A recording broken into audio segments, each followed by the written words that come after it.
नमस्कार दोस्तों, आपका स्वागत है नए व्लॉग में संगीता के संग। और आज मैं आपको एक अनोखी जगह लेके जा रही हूँ। क्या आपको पता है ऋषिकेश की जो पहाड़ियाँ हैं उस पर मौजूद है अनोखा मंदिर, जहाँ भगवान शिव ने रोकी थी अपनी भूतों की बारात। चलिए आज उसी का नज़ारा आपको दिखाते हैं। हर यात्रा की अपनी एक अलग ही कहानी होती है और कभी कभी ऐसी ही यात्रा के दौरान किसी मंजिल की तलाश में आप किसी दूसरी जगह पहुंच जाते हैं, जो कि आपकी यात्रा में एक अनूठा और यादगार अनुभव जोड़ देती है। ऐसा ही कुछ हुआ मेरे साथ भी हमारी ऋषिकेश की यात्रा के दौरान, जब हम जा तो कहीं और रहे थे और पहुंच कहीं और गए। हम देखना चाहते थे लक्ष्मण झूला, और लक्ष्मण झूले के पास बने 13 मंजिल मंदिर, जिसे एक शंबेश्वर मंदिर के नाम से भी जाना जाता है।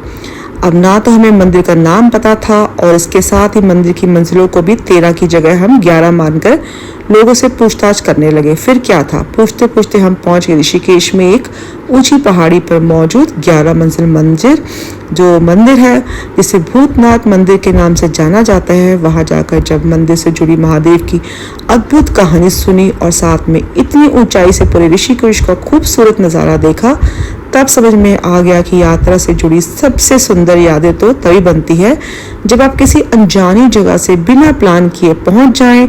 तो चलिए बताते हैं आपको इस मंदिर से जुड़ी पूरी जानकारी। देवभूमि उत्तराखंड में प्राचीन मंदिरों और उससे जुड़ी पौराणिक कथाओं के बारे में जितना भी जान लो वो जानकारियाँ कम ही रहने वाली हैं। ठीक इसी तरह ऋषिकेश में भी अनेक मंदिर हैं और उनसे जुड़ी मान्यताएं और इतिहास भी इसके बारे में विस्तार से जानना काफ़ी रोचक, आपको बहुत ही इंटरेस्टिंग लगेगा। उसी में से एक भगवान शिव के विवाह से जुड़ी एक रोचक कथा से जुड़ा मंदिर, जिसे भूतनाथ मंदिर के नाम से जाना जाता है, ऋषिकेश में रामचूला व सो आश्रम के पास मणिकूट पर्वत पर स्थित है। हमें बताया गया कि ये 10 मिनट की वॉक पे है, मेन जो रास्ता है, तो आप जा सकते हैं। 10 मिनट की ट्रैकिंग पर है। जब हमने चलना शुरू किया तो हमें लग गए 20 से 25 मिनट, और एक खड़ी चढ़ाई थी तो उसे चलने में थोड़ा सा पैरों में दर्द भी हो रहा था।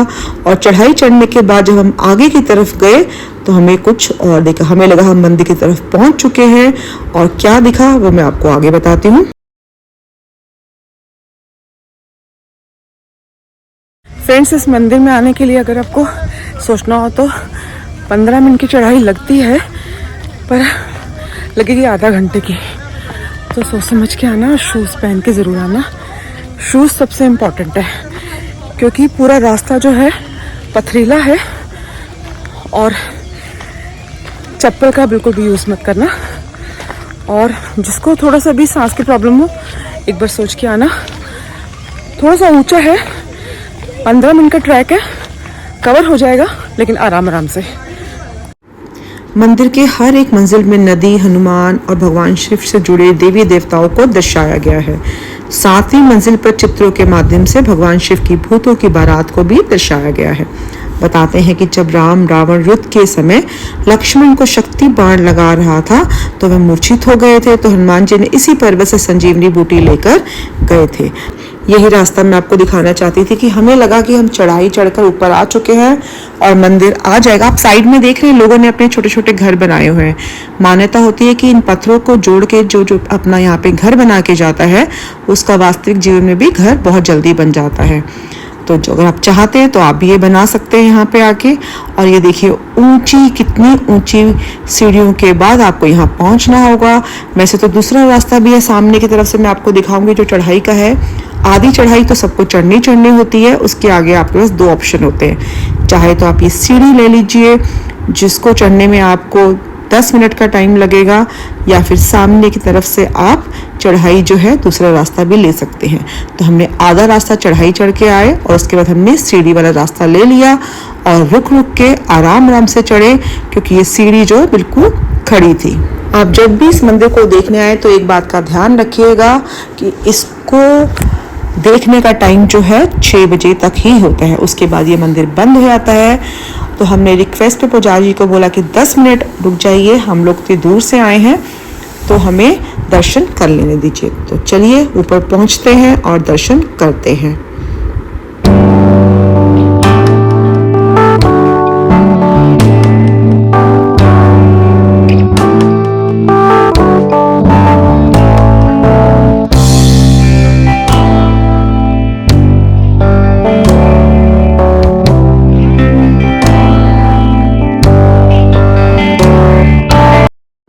मंदिर के पुजारी जी ने हमें यह बताया कि भगवान शंकर जब अपनी बारात के साथ यहाँ रुके थे तो सती से विवाह करने हरिद्वार जाने से पहले भोलेनाथ ने सभी भूतों को इसी पर्वत पर छोड़ा था। आपको साथ साथ ये भी बता दूं कि भूतनाथ मंदिर जो है ऋषिकेश में स्थित है और यहाँ पहुँचने के लिए पहले आपको हरिद्वार आना होगा। हरिद्वार से इसकी दूरी जो है मात्र 25 किलोमीटर है। हरिद्वार आने के लिए आपको किसी भी तरीके से आप अपनी गाड़ी में, ट्रेन, बस या जैसे भी आपको पसंद हो आप आ सकते हैं।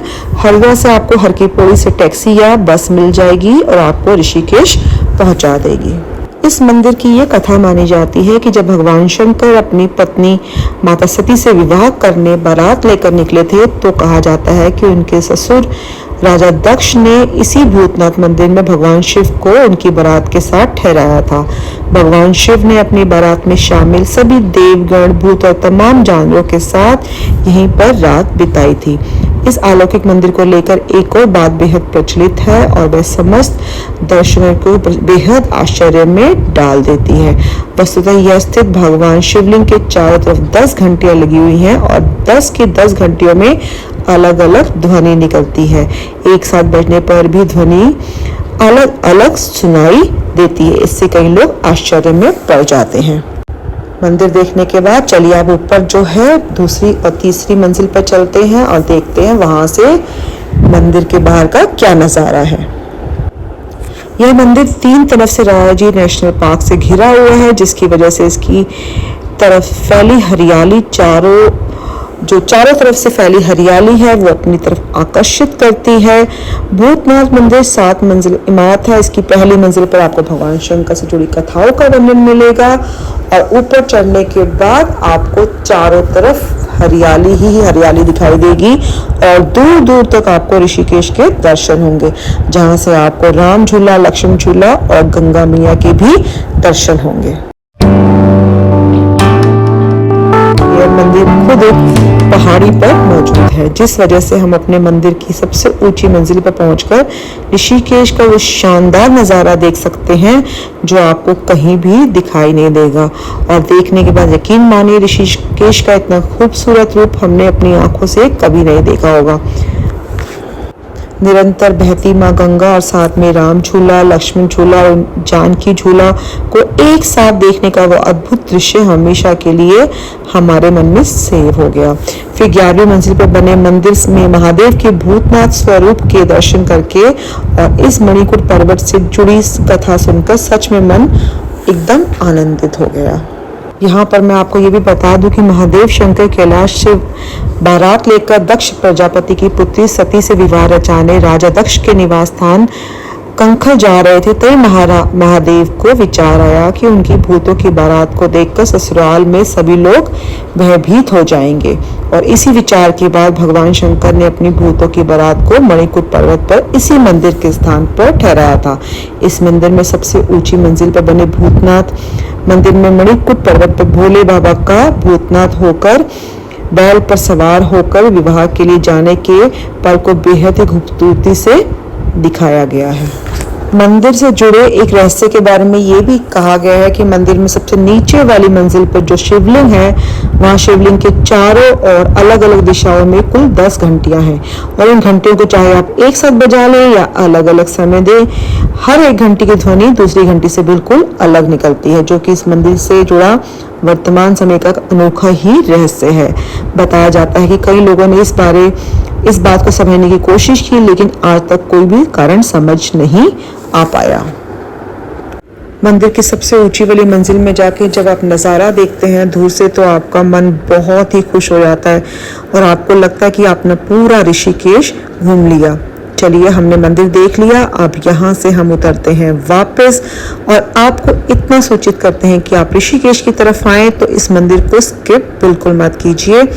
ये चीज़ वो है जो हमारे आइटनरी में नहीं होती है, जैसे मेरी आइटनरी में नहीं थी और मैं अचानक ही यहाँ पहुँच गई और पहुँचने के बाद मुझे बहुत ही अच्छा लगा। तो कोशिश कीजिए अपनी आइटनरी में इसे रखिए। ये बहुत ही अच्छा मंदिर है और इसका जो हिस्ट्री है वो बिल्कुल समझने वाली और देखने वाली है। अगर आपको इस वीडियो में मेरी दिखाई हुई जानकारी थोड़ी सी भी अच्छी लगी तो इस वीडियो को फॉलो कीजिए, मेरे चैनल को सब्सक्राइब कीजिए, ताकि मैं आपके लिए ऐसी ही और अच्छी अच्छी जानकारी वाली जगहें ला सकूं।